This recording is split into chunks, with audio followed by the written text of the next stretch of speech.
Hi everyone, this is Connie from Connie's Creative Creations. Welcome to my channel. If you are new, I'm so glad you're here. And please think about subscribing. That helps my channel grow. Also, if you're a returning subscriber, welcome back. I love this. This is a collaboration that me and Sarah Jujubee DIY is doing, and I'll get to more of that information and details about that in just a couple of minutes. So let's get right into this project. Okay, this here was something I had purchased a couple of years ago from a thrift store, and it was red and copper. Well, I painted it blue, this dark blue, and then I dry erased gold over it. And it's gorgeous, it's beautiful, I love it, but it's just too dark. My house is, the rooms are quite light, and it just wasn't fitting in with my aesthetic. So I thought, you know what? We're gonna go for a much lighter color. I think it will go with it better. Now this is Folk Arts sheepskin. I think that's what it is. I'm going to show it here in a minute on the screen, and you'll see what it is. I think it's sheepskin, but actually, no, this one's not sheepskin. Oh boy, here it comes. The color, whew, boy, I completely spaced it. It is Folk Art Whispering Wheat chalk paint. Sorry about that, I completely spaced it. All right, so I go over this. It already had Mod Podge on it, so I could paint right onto it. But because it's so dark, I think I ended up with doing like 2.5 or 3 coats on some of it. So it's about 3 coats. Now this has lots and lots of little ridges and layovers and different layers on it. So I literally had to do it and go back and do it and go back and do it because I was missing little parts. This very ornate, and so are the balls. They're all different, but they're very ornate, and you'll be able to see that a little bit more when I start dry erasing on this a little bit later in the video. But it's like I said, I almost used like 1/4 of the bottle of chalk paint just doing this because it just has so much area to cover that I just had to just keep going and going and going on it. So we can just watch me do this. And now I'm going to do start on the balls. Now with these, I had to do one side of each ball, set it down, let it dry, pick it back up, do the other side, and I had to do that 3 times. So this was a very long process. The whole thing was an extremely long process, but I knew it was going to be, because I did it a 1.5 years ago with the blue and the gold, so I knew it was going to be. So each time as I go, you'll see the color be getting more opaque, so not so much see-through, and you'll just see how that it changes as I go.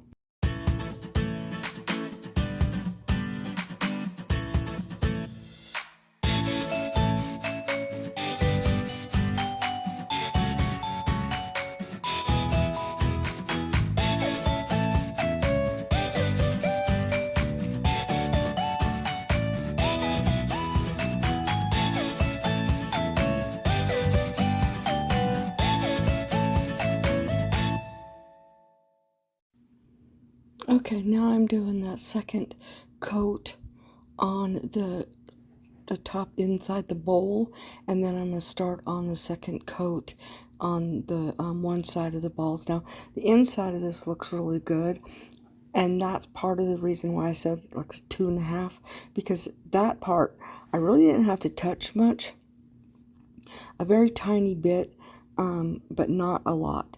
But the other part, that's the really ornate part of this bowl, is the underside, and I'm going to be going around the edge, and then I've got to flip it over after that part dries and get the other part, and you can see those balls are nowhere near done.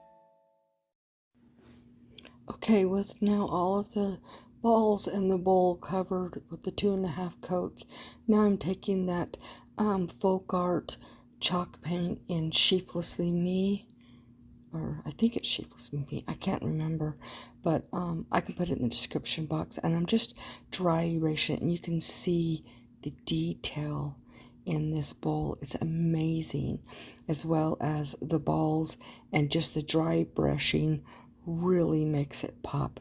I love this thing. It is so beautiful. So I'm just going to dry erase around the inside as well, to pick up, because it's not completely smooth, so it catches and just picks it. It's just beautiful. So I'm going to set that aside, and now once I get the bowl done, you will see the way these balls just pop. They're absolutely beautiful. Each one of them has their own little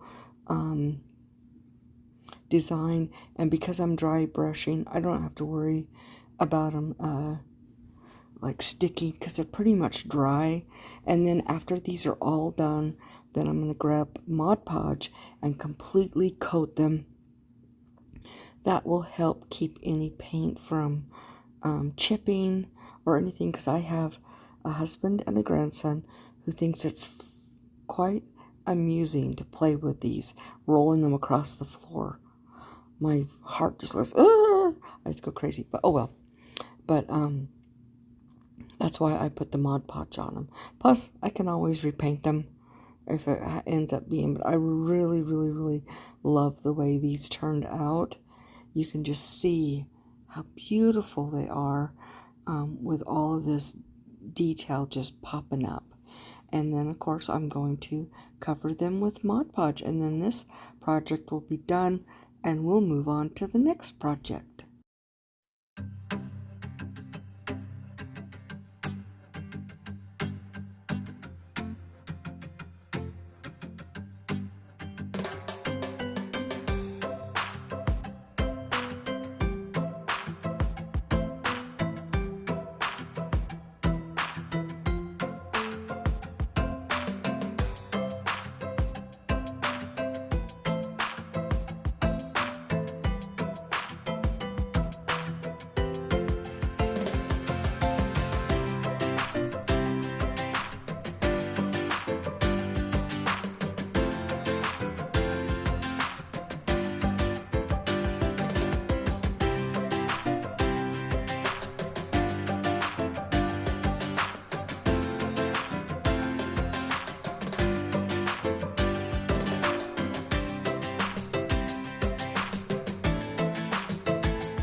And here's the finished product, and I hope you love it, because I sure do.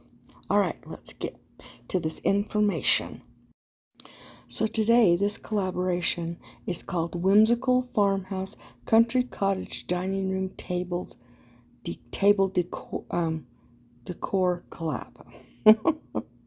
It's a long name, and some of mine is more Farmhouse Country Cottage, but rather than more whimsical. But I guess you could call these balls whimsical. Sure, why not, right?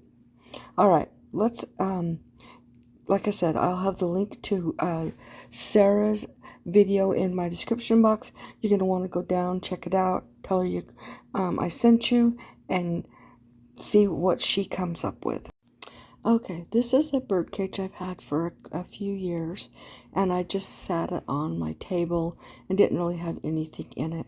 So I decided I wanted to dress it up more farmhouse cottage decor. So I grabbed this candle that I've had for a while. I just ripped the plastic off, and then I'm just going to sit it right inside this. Now, it has a flip off. You can see the top bent, flips, and the bottom is solid.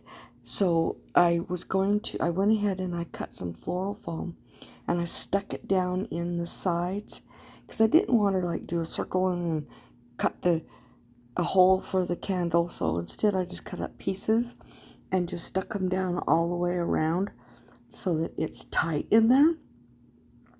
And I just kind of kept checking to make sure the sizes. I had to cut them in pretty small pieces.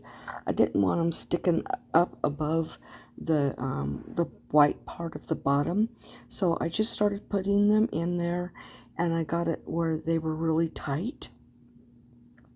And then once I was done with that, I've got some Dollar Tree deer moss, a small amount in that bag, but I knew I didn't need a lot.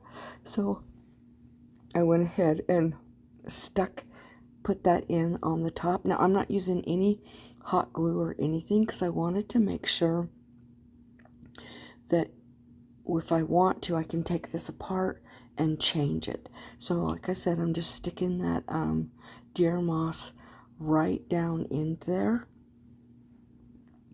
And then I've got this greenery. They're both from Dollar Tree. The greenery, and then I have some flowers as well. And these are beautiful country cottage pink roses. So beautiful. When I saw them, that's all I could think about.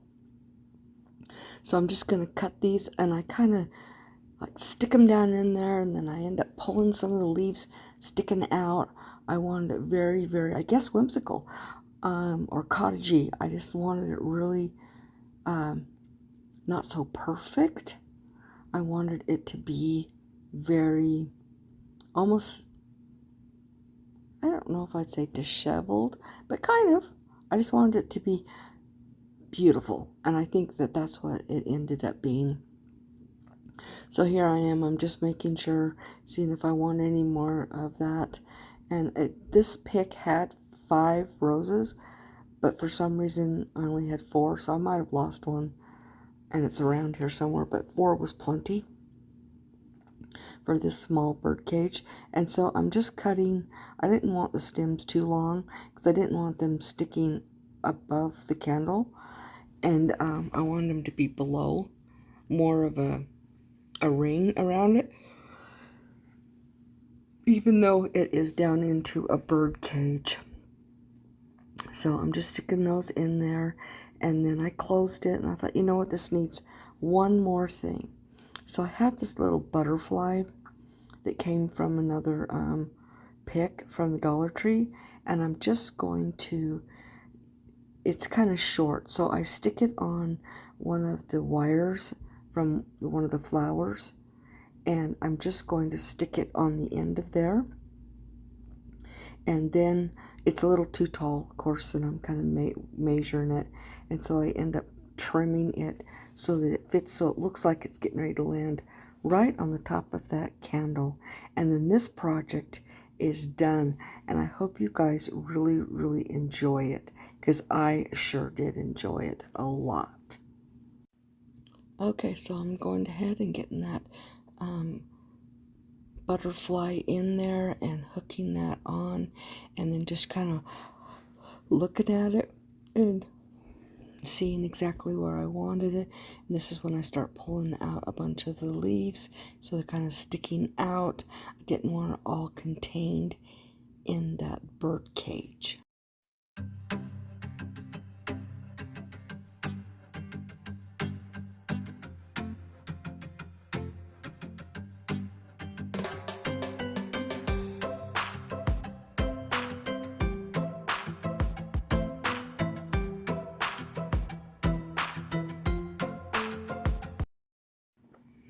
I hope you guys really like these because I sure do. I think they turned out absolutely beautiful. Don't forget to call somebody today and tell them you love them, because today that might be exactly what they need to hear. You guys all have the most blessed week, and don't forget to be the Bible that somebody reads today. Bye.